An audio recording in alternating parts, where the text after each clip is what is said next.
Salvador, né? Então vamos ver aí, né, o que o Crespo vai fazer aí, né, para esse último jogo da temporada aí de 2025.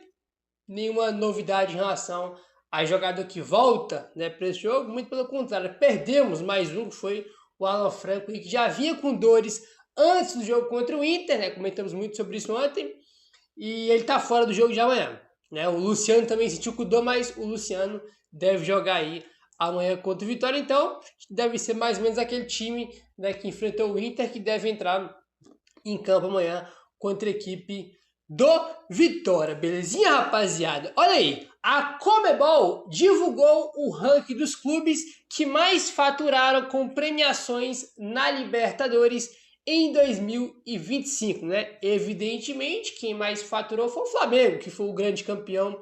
Ainda o Flamengo ganhou aí, né, cara, 33.240.000 dólares. Em segundo tá o Palmeiras, né, que foi o vice-campeão aí, faturou 17.230.000 dólares. Em terceiro, o Racing com 9.570.000 dólares. Em quarto, a LDU, né, que acabou eliminando o São Paulo, aí faturou 9.240.000 dólares. E em quinto lugar aparece o São Paulo, tá? O São Paulo faturou aí 7.270.000 dólares, tá? Então o São Paulo foi o quinto clube aí, tá, que mais ganhou dinheiro com premiações na Libertadores de 2025. O quinto clube, né? 7.270.000 dólares, né, cara? O GE tinha feito uma matéria sobre isso algumas semanas atrás, né? Que não sei se vou lembrar agora. A Libertadores paga aí, se eu não me engano, é 3, né? 3 quase, né? Quase chega ali a 4 vezes mais do que paga a Copa Sul-Americana. Pra vocês terem ideia, a diferença que é, né, cara? Disputar uma competição e disputar outra, né? Tipo assim, é quase 4 vezes mais que uma competição paga mais que outra. Pra vocês verem o peso e a diferença que faz, né, jogar aí a Libertadores. O dinheiro é mal utilizado? É administrado de uma forma errada? É, mas aí já é outro papo, né? Aí já é outra história. Já é outra história. Aí fora o prestígio de disputar a competição, né? A principal competição do continente, no lugar do São Paulo, né, cara? O lugar do São Paulo é na Libertadores e não na Sul-Americana. Então, cara, assim, é o que eu sempre falo para vocês. São Paulo tem a obrigação de todo ano estar disputando a Libertadores. Todo ano. Isso aí, irmão, é algo que não pode abrir mão. Todo ano tem que disputar a Libertadores. Isso aí é algo que, assim, pra mim é muito claro que não dá pra abrir mão disso aí de maneira nenhuma. De maneira nenhuma. Certo, meu parceiro? Vamos seguindo agora, rapaziada. E o negócio é o seguinte, rapaz. Olha só essa história aqui envolvendo aí um olheiro, tá? Que tinha entrado aí na justiça contra o São Paulo, querendo receber uma fatia da venda do Gabriel Sara. Ele tinha entrado na justiça, né, e teve sucesso, né, cara, em relação à porcentagem que ele dizia ter em relação ao Gabriel Sara. Foi para a justiça, ganhou, e depois ele foi para a justiça de novo, né, cara, cobrando aí do São Paulo mais dinheiro em relação ao próprio Gabriel Sara. Olha que loucura isso aqui, a informação que trouxe aí o UOL. Olha só. Em 2022, quando o São Paulo vendeu o Gabriel Sara para o Norwich por 10 milhões e meio de euros, o olheiro, tá? O olheiro Orlando Gonçalves acionou a justiça alegando ser o descobridor do meia e responsável por levá-lo ao São Paulo. Olha essa.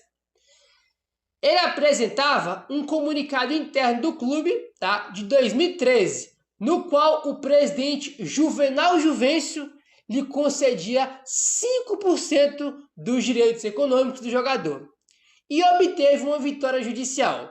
Em julho deste ano, o São Paulo depositou judicialmente, 4.600.000 reais, quantia equivalente aos 5% corrigidos, tá? Então, quando o São Paulo vende o Sara para o Norwich, né, lá da Inglaterra, por 10 milhões e meio de euros, aí apareceu esse Orlando Gonçalves aí e falou, ó, eu tenho 5% aí do Gabriel Sara, tá? Eu tenho direito a 5%, né? E isso aí foi confirmado, foi para a justiça, né, ele venceu isso, né, venceu essa ação e o São Paulo teve que pagar, né, 4 milhões e 600 mil reais para ele por conta da vinda do São Paulo para o Norwich do Sara. Até aí deu para entender, né? Até deu para entender. Agora vamos lá. Em 2024, o Norwich aí revendeu o Gabriel Sara para o Galatasaray em uma negociação que renderia ao São Paulo pouco mais de 10 milhões, né? Então, o Norwich vendeu o Sara para o Galatasaray e o São Paulo recebeu aí um valor, né, pouco maior aí de 10 milhões de reais, tá? Em novembro deste ano, com base no mesmo documento de 2013, o Orlando acionou mais uma vez o São Paulo na justiça, exigindo uma fatia de que o clube receberia desse negócio. Então, agora ele queria uma fatia desses pouco mais de 10 milhões que o São Paulo teve aí, né, pela revenda do Sara para o Galatasaray. Dessa vez, entretanto, o olheiro não teve sucesso. Inclusive, o juiz responsável, tá, ameaça aplicar o Orlando sanções por atuar de má fé no processo. Na prática, considera que ele estaria tentando receber 2 vezes pelo mesmo direito, tá? Então, tá aí, ele tentou aí receber, né, cara, uma fatia aí desses pouco mais de 10 milhões que o São Paulo recebeu aí da revenda do Sara, foi para a justiça, só que dessa vez ele não ganhou, ele perdeu, né? Inclusive o juiz aí ameaçou, né, cara, aí a aplicar sanções para ele por atuar de má fé, né, por ele querer ganhar aí dinheiro 2 vezes, né, pelo mesmo direito, né, pelo mesmo direito.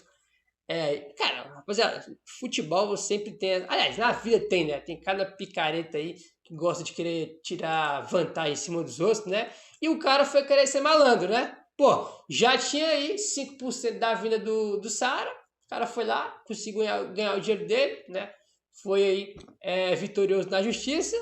Aí depois o cara queria ir, né, receber aí mais um dinheiro pelo mesmo direito, pelo mesmo motivo, né? Foi lá e perdeu, né, cara? É um negócio assim que vou te contar, viu, cara? Tem gente aí que é gente de má índole, de má fé pra tudo, né, cara? Um negócio assim inacreditável. Né? É cada uma que nos aparece que eu vou te contar o negócio, né? Enfim, vamos mudar de assunto agora, rapaziada, e bora falar aí sobre mercado, porque temos aí o São Paulo negociando a venda do Eric para o Vitória. Vamos lá, ó.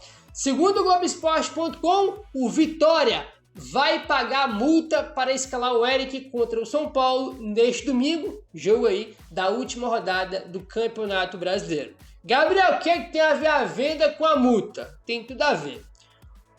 O Vitória negocia com o São Paulo para comprar o atacante definitivo e tenta abater o valor da multa de R$1 milhão da compra. Como todo mundo sabe, isso aqui já de praxe, já acontece em quase todos os empréstimos.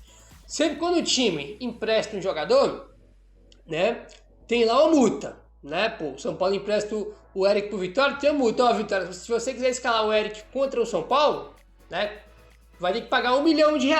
É uma multa aí que quase todos os times colocam, né? Todos os times colocam aí uma multa de R$1 milhão. E o jogo de amanhã é São Paulo e Vitória. O Eric é um dos principais jogadores do Vitória, a Vitória brigando para não cair. Então os caras, irmão, vão pagar essa multa aí. Só que como eles já estão negociando aí a compra definitiva do Eric junto ao São Paulo, já abaixa esse valor da multa, né? Não sei por quanto aí que o São Paulo está negociando a venda do Eric. Não vou me recordar agora né, se tinha aí opção de compra ou uma obrigação de compra no contrato de empréstimo quando ele foi para o Vitória. Não vou lembrar agora de cabeça, né? Mas vamos ver aí, né, por quanto vai ser negociado aí. É o Eric. Tinha saído algumas informações, né, um mês atrás, algumas semanas atrás, que ele tinha interesse em voltar para o São Paulo, né, que ele queria voltar a jogar pelo São Paulo. Só que assim, pegando o estilo, as características de jogo do Eric e o jeito que o Crespo gosta de jogar, ele não se encaixaria bem, né, cara? O Eric, ele é um ponta mesmo, literalmente um ponta, e a gente joga com 3 zagueiros, né, cara, e com 2 atacantes na frente, né? Por exemplo, o Ferreirinha, que é o Ferreirinha, ele tem dificuldade de conseguir jogar como atacante, por exemplo, né? Como atacante mesmo, né? Teve um período aí que, pô, ele ficou até vários jogos sem sequer sair do banco de reservas, e agora ele vem jogando mais de ala, né? Mais de ala, então assim, o Crespo tem um estilo de jogo, cara, que o Eric aí, né, não tá dentro desse estilo aí de jogo, né, cara? O estilo do Eric aí foge, né, do padrão aí do Crespo. Então, imaginamos que o São Paulo deva negociar ele aí, né? Tanto que o Vitória já tá negociando a compra definitiva do Eric. Eu achei que ele ia voltar, né? Que ele ia voltar aí, né? Talvez, se o Vitória for rebaixado, talvez os caras desistam, né? Porque, evidentemente, na Série B tem outro orçamento, né? Ganha muito menos dinheiro, né? O faturamento do clube é menor do que está jogando na Série A. Então, talvez, se o Vitória cair, eles deixem aí de querer comprar o Eric. Imagino, né? Só achismo aí, né? Mas enfim, você gostaria de ver o Eric de novo no São Paulo? Dá o papo. Pausa de 5 segundos para pedir a sua ajuda ao nosso canal com o seu like e se inscrever se ainda não for um inscrito. Esse vídeo. Se você gostar, permaneça inscrito. Então meu desafio é o seguinte, já se inscreve para não esquecer. Se gostou, você se mantém inscrito. Se não gostou, lá no final você tira a sua inscrição. Mas inscreve agora aí para dar essa moral pra gente, beleza? Dá essa oportunidade. Bom, gente, vamos falar do São Paulo rapidinho sobre Campeonato Brasileiro. Até uma errata do último vídeo, tá, galera? Eu falei muito sobre Atlético Mineiro, sobre Corinthians, né? E esqueci um dos times que também estava na disputa, que era o Red Bull Bragantino. E ele se mantém na disputa por essa 8ª vaga contra o São Paulo. O Bragantino, após vencer nessa última rodada, vai enfrentar o Internacional, que perdeu para o São Paulo agora, e tem chances de ir para a Libertadores. Caso a 8ª vaga vire de fato a Libertadores, que nem sabemos se virará. Por quê? Vamos imaginar um cenário ruim para nós hipotético. O São Paulo perca do Vitória e o Red Bull Bragantino vença a equipe do Inter. Eles empatariam em pontos nesse cenário, só que o Bragantino ficaria com uma vitória a mais do que o São Paulo, portanto assumindo a 8ª posição. Então do que o São Paulo precisa para não depender de nada? O São Paulo empatando o jogo garante a 8ª posição. Não garante a vaga na pré-Libertadores. Importante lembrar. Pré-Libertadores só vai abrir para a 8ª vaga se Cruzeiro ou Fluminense, um desses dois times, for o campeão da Copa do Brasil. Tranquilo? Então, empate, o São Paulo resolve a parada. E se o São Paulo perder, dá pra ir? Dá, desde que o Red Bull Bragantino não vença a equipe do Internacional. O cenário é esse, tá?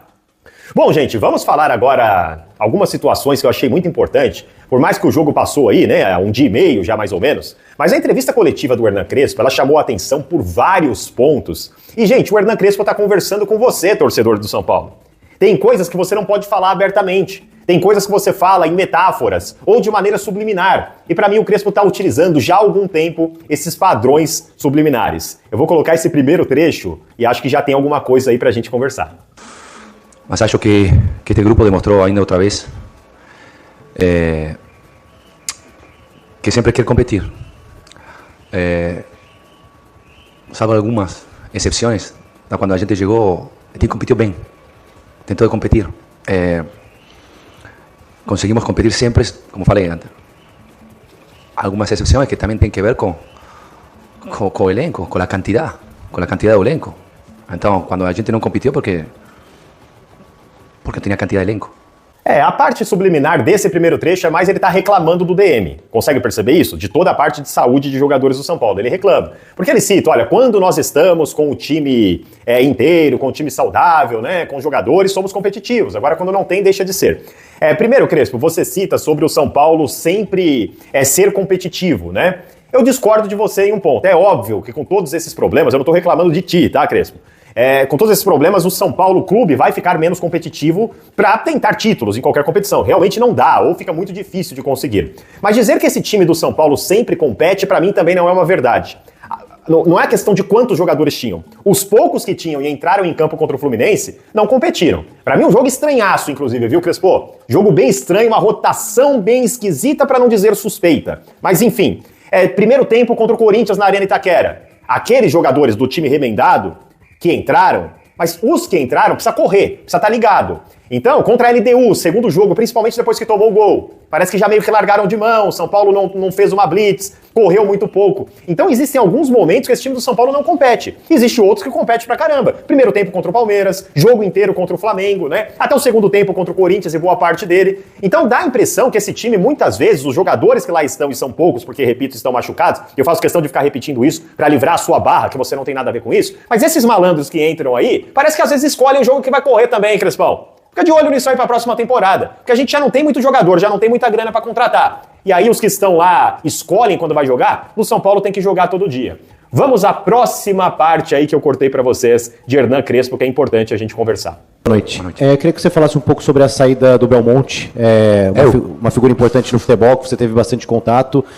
Se você, de alguma forma, os jogadores também, como é que era a relação com ele e se é uma saída que é sentida por você? Sim, logicamente. Ele esteve na primeira hora, quando a gente chegou por primeira vez, quando a gente chegou na segunda vez, compartilhamos muito. São decisões políticas, a gente não está aí para dar a opinião se é justo ou se não é justo. Acontece, a coisa mais importante é que todo mundo pretende o melhor para São Paulo. Aí o Crespo entregou a diretoria, mas entregou legal, hein? Segundo o Júlio Casares, segundo o Belmonte, em algumas entrevistas aí, é uma questão de decisão para a melhoria do São Paulo, uma questão mais futebolística, e é papo para boi dormir. É óbvio que a questão, ela é o que o Crespo falou aí, questão política. Voltem o trecho, ele fala naturalmente questão política, ou seja, não é administrativa, não é futebolística, ela é política. Política que prometeu a Hernan Crespo um São Paulo mais competitivo, um São Paulo que vai gastar mais na próxima temporada. O Crespo falou sobre isso. Importante entender que para a próxima temporada falta só um mês. Você pensa que pode mudar muito? Vai mudar? Sim, muitas coisas vão acontecer. Mas é muito difícil. A gente vai começar 2 de janeiro e talvez o primeiro jogo 11. Então, gente, pé no chão. Também para a próxima temporada. Vamos a mudar, temos que melhorar, sim. Um passo à vez. Não pensar que agora São Paulo... Porque se talvez vai investir muito, tem times que investem há 5 ou 6 anos consecutivos. E talvez vai ser a primeira vez aqui. Talvez, porque não sei. Então, que penso? Que todo aquilo que... As escolhas que vão ser feitas é para melhorar o elenco. De muito, já um passo muito importante. Prestem bastante atenção. Gente, é preciso... Vocês estão acompanhando as entrevistas do Hernan Crespo? Na penúltima ele ficou assim... Tem que acreditar, falaram isso, tem que acreditar. Agora ele está colocando, talvez o São Paulo vai investir, porque prometeram isso para ele. Mas ele não acredita, é mais ou menos o que o jornalista falou aí. O Belmonte queria que gastasse mais, o Casares menos, o Belmonte saiu fora, ou seja, vai gastar? Eu duvido que o São Paulo vai gastar essa quantidade aí, gente, que o São Paulo vai investir alto no time de futebol profissional. A menos que o Casares, para tentar o último ano desesperado do São Paulo ganhar algo importante, ele quebre o clube inteiro para tentar livrar a imagem dele, o que eu não duvido desse cidadão também, tá? Então, Crespo, não entra nessa não, viu, cara? Eu acho muito difícil que o São Paulo vai investir alto na próxima temporada. É que não tem essa parte, gente, esse trecho não está aí, mas logo na sequência, eu assisti a entrevista na íntegra, o Crespo ele fala o seguinte, ele fala, olha, pés no chão, o meu foco é 45 pontos. Ele falou, esta é a realidade. Fazer 45 pontos no ano que vem e a partir daí ver o que a gente consegue a mais. Ou seja, o Crespo ele está dizendo para o torcedor, ele quer falar o que foi prometido, mas observe, principalmente a feição dele, vê se o Crespo acredita. Ele não está entrando nessa não, tá galera? Última do Crespo, ele falou sobre o departamento médico, foi questionado para ele desfalques para o próximo jogo. Gente, nesse trecho, prestem total atenção, para o que vocês estão fazendo, prestem total atenção na cara do Crespo. Na cara do Crespo, quando fala dos desfalques e como que ele fala aí dessa situação, vocês vão entender. Boa noite, vindo de uma goleada, agora aplicou uma quase goleada. Não, esqueci, não lembrar essas coisas. Aplicou uma quase goleada, tem essa oscilação e uma partida muito importante na última rodada, com o adversário lutando para não cair, e você perdeu alguns jogadores. Bobadilha, certeza, pela suspensão, talvez Luciano e Alan Franco. O que você está pensando para esse último jogo? Eu sei que é passo a passo, mas já é o próximo. Acostumado, não te preocupar. Não sei o que acontece, mas cada vez que acaba um jogo, a gente perde 2, 3 peças. Eu já sei. Eu não sei, vamos outra vez, irmão. Você vê, cara? Não, já tô acostumado, que coisa ridícula. Que coisa ridícula, e o pior é que todos nós estamos acostumados. Tem grupo de WhatsApp que a gente participa aí que tá rolando bolão de qual jogador do São Paulo vai se machucar. E sempre tem algum, esse bolão nunca acumula. Alguém acerta, né? Quem jogou Alan Franco ou Luciano dessa vez podem ter acertado, né? Pelo menos saíram machucados, se vão estar à disposição pro próximo jogo ou não. Pelo menos até a gravação desse vídeo, peço desculpas, eu não tenho essa informação, tá? Mas é assim, cara. E assim, não dá pra normalizar. Não tá tudo bem, né, Crespo? E a sua cara demonstra que não tá tudo bem. Você já falou em outras entrevistas também. Gente, não dá pra normalizar um clube do tamanho do São Paulo. Ah, é assim mesmo. E aí o Crespo, ele cita muito, né, cara, de que precisamos de jogadores saudáveis. A minha preocupação é a seguinte, Crespão e amigos aí. Jogadores são saudáveis ou não? Será que o problema são os jogadores? Ou eles chegam lá saudáveis e são contaminados nesse açougue do São Paulo aí, né? Não sei, eu tô falando que não sei mesmo, tá? Não tô acusando nenhum lado nem outro. É que é muito difícil eu só bater em jogador, começar a levantar a teoria da conspiração de que eles sejam chinelinhos, e podem ser, porque isso existe no futebol, mas quando você tem um histórico dos últimos anos do São Paulo, eu acho que não dá pra você avaliar se a culpa é do jogador ou não. Dias complicados no São Paulo, hein? E aí, galera, responda todo mundo aqui nos comentários a seguinte questão. Você tá confiante para essa vaga na pré-Libertadores? Na sua opinião, o São Paulo consegue o resultado que precisa, que é pelo menos um empate na última rodada contra a equipe do Vitória, para chegar na pré-Libertadores, caso o Fluminense, caso o Cruzeiro seja o campeão brasileiro? Deixa nos comentários o que você pensa a respeito. O vídeo ainda não acabou, porque é aquilo, se tem Casares, tem vergonha. Se tem Casares de presidente do São Paulo, raramente teremos um dia que o São Paulino não passará vergonha. O São Paulo ganhou o seu último jogo, anteontem, por 3-0, mas sempre tem que ter uma. Eu vou colocar aqui um vídeo, gente. Tava lá no canal Somos São Paulo, tá? Do Instagram, né? E embaixo tá Somos São Paulinos, né? Não sei se é a mesma página, mas acreditando aos dois, de onde eu peguei esse vídeo, que mostra alguns torcedores PCDs na Vila Belmiro. Então pode ter sido algum jogo anterior do São Paulo, não sei se me parece que foi esse último jogo contra o Inter, tá? Mas não importa, o que importa é o que aconteceu. Eles estavam com camisetas de protesto contra o Júlio Casares. Pela camiseta tudo indica que é o último jogo mesmo. E olha o depoimento dessa galera.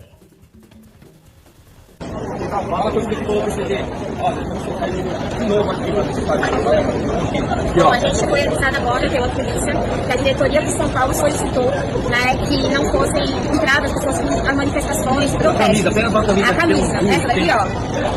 A minha tá falando fora Casares, seu covarde, ou seja, a verdade. Aqui tá falando fora Belmonte, seu incompetente. Nós fomos orientados pela polícia que a gente não pode entrar com essa música. A gente tem que tirar. A ditadura do Casares não autoriza a gente entrar com a Casares, você não tem fim, cara. Eu quero não te xingar, mas eu não consigo, velho. Eu vou entrar no estádio aqui, ó, democraticamente. Você acha que é uma ditadura no Brasil? Eu sei que é isso que você queria.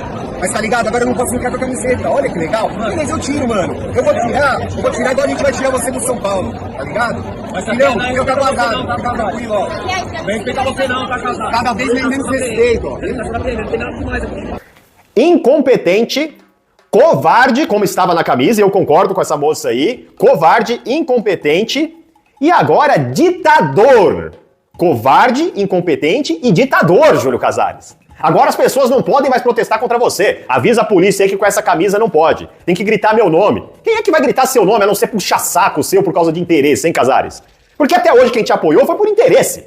Né? Um São Paulino de verdade é impossível. Ou você ama o São Paulo e não gosta da sua gestão, ou você gosta da sua gestão e odeia o São Paulo. O ser humano só tem essa escolha. Tem um monte de amigo meu, gente, eu vou ser bem sincero, tá? Eu sou um cara que detesta a gestão do Casares. Eu tenho um colega chamado Marcos Vinícius, que ele adora a gestão do Casares. Eu tenho outro chamado Evandro, que ele adora a gestão do Casares. Pô, esses caras são malucos? Não. Marcos Vinícius é palmeirense, Evandro é corintiano. Acho que tá bem explicado, né? Galera, manda um valeu pra gente aí, pô. Arrasta o like pro lado, clica no valeu, manda uma colaboração pro canal aí. Se quiser, deixa um pix pra ajudar o canal tá precisando pra caramba. Curta o seu trabalho, eu só tenho 10 centavos pra te mandar, então manda cada um 10 centavos, você vai pagar o meu mês, todo mundo que tá assistindo aí. O canal tá precisando, gente, dá essa moral pra nós, tá? Que Deus abençoe a sua vida.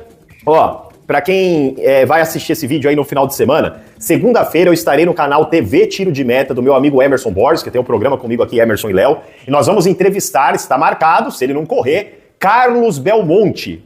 Belmonte, se prepara, tá? Vou te tratar, tenha absoluta certeza, com a maior educação possível, mas não espere perguntinhas padrões. Venha preparado. Se você tá vendo esse vídeo... O confronto entre São Paulo e Vitória, neste domingo às 16 horas no Barradão, promete encerrar o Campeonato Brasileiro de 2025 com tensão e interesses distintos. O tricolor entra em campo para confirmar o 8º lugar, posição que pode render uma vaga na pré-Libertadores de 2026. Enquanto o rubro-negro baiano precisa vencer e torcer contra adversários diretos para escapar do rebaixamento à Série B. As projeções do Gato Mestre indicam que o São Paulo chega à rodada derradeira com 92,05% de probabilidade de terminar na 8ª posição, resultado que o manteria à frente do Red Bull Bragantino.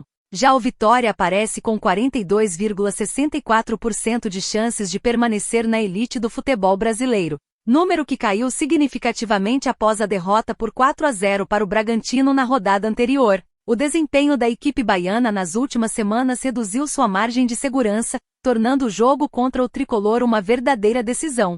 O técnico Hernan Crespo enfrenta dificuldades para montar o São Paulo. O zagueiro Alan Franco está fora da partida por causa de dores no joelho direito, como já mencionado neste vídeo, e o volante Bobadilla cumpre suspensão. Em contrapartida, Arboleda retorna de lesão e deve formar a defesa ao lado de Rafael Toló e Sabino. O Vitória terá força máxima, com exceção de jogadores lesionados há mais tempo. E aí, torcedor, deixe nos comentários o seu palpite para o último jogo da temporada do Tricolor. O meu é 2-1 para o São Paulo.